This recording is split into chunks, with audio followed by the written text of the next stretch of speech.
Nah, maka saya tanya itu kan. Pak Anies kan seneng diri. Iya.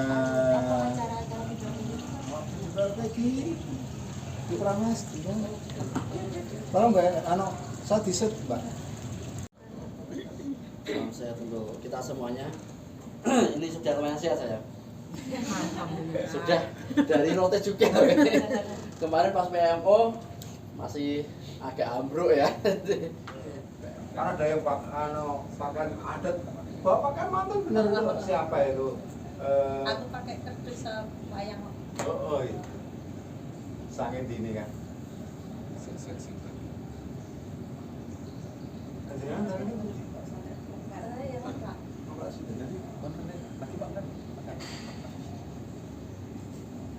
Inisiatif sendiri.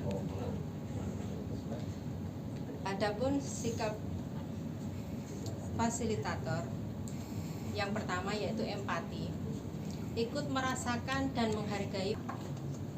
Yang kedua, peka terhadap situasi pertemuan, mengetahui kapan peserta merasa bersemangat, bosan, mengantuk, tahu kapan harus berbicara, berhenti, dan bertanya.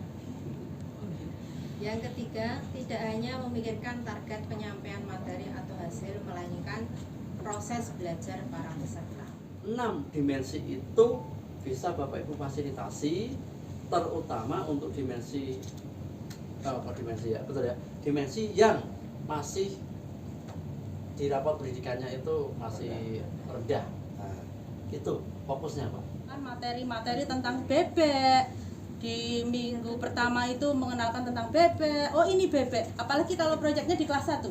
Harus tahu, diberi gambar, anak disuruh gambar. Ini terapkan untuk kelas berapa? Ini kelas 1 dan kelas 4. Kelas 1 dan kelas 4. Ya, kami di tema 1 mengambil tema wirausaha, di semester 2 mengambil tema kearifan lokal. Jadi nanti di semester 2 sudah beda lagi. Kemudian di sini juga saya sudah mencantumkan dimensi profil pelajar Pancasilanya. Kemudian ada tujuan proyeknya.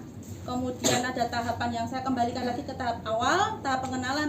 Kalau memang membuat telur itu cepat, benar Pak, benar cepat. Tapi ini kami melakukan dari tahap awal dulu, pengenalan data, kemudian tahap kontekstualisasi, yaitu kemudian tahap aksi. Lah tahap aksi ini ada beberapa tahap aksi Pak, aksi kunjungan, aksi proyek pembuatan, kemudian aksi dibuat selama 10 hari Pak Tubi.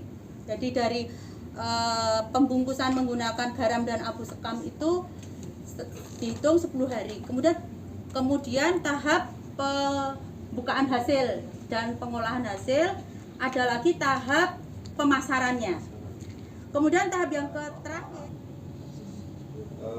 kemungkinan proyeknya membuat telur asin ya? Iya, tema wirausaha pembuatan telur asin. Pembuatan telur asin dengan bekerja sama dengan Pak Slamet selaku peternak bebek, penyedia telurnya, kemudian pihak sekolah atau di dalam memproduksi atau memproses dari telur bebek menjadi telur bebek biasa menjadi telur asin, kira-kira begitu nggak? Nah, bagus dan bisa ditiru yang lain juga. Dapat menyesuaikan dengan gaya belajar yang berbeda-beda. Tadi sini dulu, apa kuncinya? Tidak menghakimi dan bukan malu. Dan yang kelima, saat peserta terlihat pesimis di tengah diskusi, gunakan pertanyaan untuk mengajak peserta mengingat keberhasilan di masa lalu dan kembali keberhasilan di masa lalunya. Kemudian poin D, mendengar aktif. Fasilitator bicara, melainkan lebih banyak menjadi pendengar. Menjadi pendengar aktif dapat dilakukan dengan cara yang pertama, simak perkataan peserta, tanggapi pembicaraan dengan ekspresi wajah yang sesuai, misal senyum, perhatian, dan yang lainnya. Yang kedua, beri tanggapan berupa pertanyaan untuk menggali pengalaman peserta. Contoh, oh iya, contohnya bagaimana Bu? Konfirmasi pendapat peserta dengan menyatakannya kembali. Jangan terburu-buru menyimpulkan. Tanyakan. Pendidik dan peserta didik, masalah daftar pustaka, gitu Bapak. Ya, oke. Teman, ini juga bisa disampaikan Bu untuk contoh alur aktivitas modul. Itu berkelanjutan permasalahannya, misalnya kebakaran hutan, polusi kendaraan atau tergantung muatan lokal.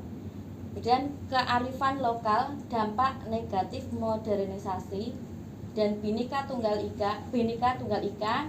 Permasalahannya radikalisme. Karena contohnya di Gedung Pilar itu mau menampilkan apa? Drama itu. Iya. Kostum-kostumnya. Ya nanti kalau kita butuh lokasinya kan kalau di sekolah kayaknya nggak memungkinkan gitu Pak, kalau di luar ruangan nanti kalau hujan atau panas bagaimana. Kalau di dalam ruangan kita cuma punya 2 lokal ruangan yang tidak begitu luas seperti itu Pak. Silakan dari Bapak Ibu, ini ada contoh permasalahan yang juga bagaimana Mau menghadiri untuk melihat pertunjukan tentang mendongeng dan tentang permainan tradisional yang akan ditampilkan anak-anak, yang akan kami kemas ya seperti pertunjukan seperti itu Pak. Ada kalau mendongeng itu kan kami ada 4 judul di kelas 4 itu, nanti ada kayak entas seperti itu. ya nilainya ada panggung, Ya, gitu kan, caranya. ada panggung, ada apa perayaan yang dihadiri kepala desa, bisa sesuai, bisa dilaksanakan lah. Itu monggo ya Bapak Ibu. Kalau yang terkait dengan pendanaan memang harus dicermati, ya dicermati sesuai dengan prosedur yang ada gitu, supaya nanti di belakangnya tidak ada masalah. Ada pengalaman dari Bapak Ibu? Silakan.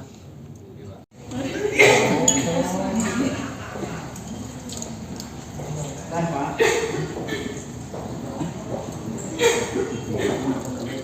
Capek oleh siswa itu. Ada pertanyaan Bapak Ibu? Ini tadi alarm istirahatnya sudah berbunyi. Ada yang bertanyakan Bapak Ibu? Cukup, kalau cukup. Temanggung itu jumlah muridnya juga sedikit. Jadi kita harus pandai-pandai bagaimana mengelola keuangan itu biar bisa tercover semuanya. Untuk kegiatan yang diinginkan adalah gelar karyanya itu, kalau saya bisa irit Pak itu. Itu bisa, kalau saya loh Pak, pernah saya alami itu saya ketika pengambilan rapot. Ketika mengundang orang tua untuk pengambilan rapot, otomatis orang tua dari kelas 1 sampai kelas 6 itu kan hadir semua. Nah, di saat itulah kesempatan dari pihak SD untuk menampilkan potensi yang dimiliki. Ibu, bapak dapat merancang kegiatan tersebut tanpa menggunakan biaya yang banyak. Kan itu dongeng. Ada kostumnya diambil dari apa tadi Pak? Kerdus. Ya. Kerdus bekas atau Siswa apa? sudah merancang dengan Ya. barang-barang yang Kan itu bisa dipakai Pak. Untuk make up kan guru make up sederhana bisa. Contoh ketika kami mau melakukan pegelaran Wonderland Indonesia lagu Sinanggar Tulu itu, kami ambil gerakan, bentuk gerakannya, kemudian langsung untuk kostum kita pakai yang seadanya, kita pakai kain-kain yang ada dimiliki anak, ada yang pakai sarung, ada yang pakai jarik, terus kita kostum kita dandani sendiri, kemudian kita make up sendiri, kan itu sudah kita tampilkan di depan orang tua pada saat pengambilan rapot, otomatis kan tidak harus mengeluarkan konsumsi. Kalau itu pernah saya alami seperti itu. Jadi benar, sebelum mengambil rapot ke ruang kelas masing-masing, di ruangan, karena pasti satu SD itu ada 2 ruang Pak.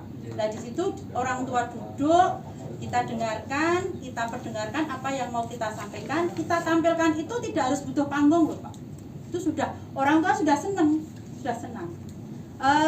Begitu pula pengalaman kami ketika kami mengadakan kegiatan parenting, itu kami juga menampilkan anak-anak berkreasi,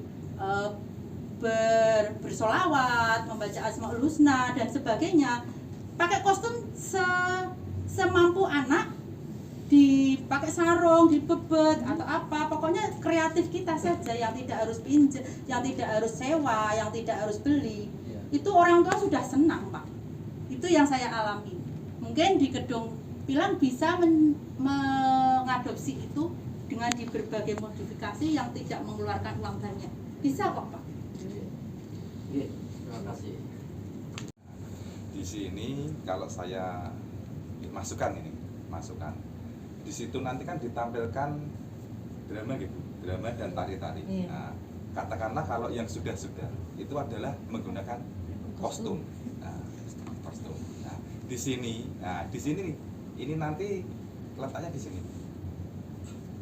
Buatlah kostum yang sederhana, tapi yang dibuat oleh siswa. Nanti di sini akan memunculkan kreativitas anak, salah satunya dari kemandirian. Itu terkait dengan kostum. Yang kedua adalah terkait dengan pendanaan ketika acara itu berlangsung. Nah, di sini juga nanti akan terjadi, Pak, terjadi komunikasi yang baik dengan stakeholder pemangku kepentingan yang ada di sekolah. Sedikit masukan, buatlah kegiatan tersebut istilahnya dengan menggunakan, tadi kan ada konsumsi gitu, semacam konsumsi Ya, ada konsumsi. diambilkan dari wali siswa. Insya Allah kalau itu dengan koordinasi yang baik, saya yakin dari wali-wali orang tua siswa itu pun juga tidak keberatan dengan pengemasannya. Mungkin kan bisa kita katakanlah masakan germas dan lain sebagainya itu kan kalau di Kedung Bilang kan juga banyak lah di situ.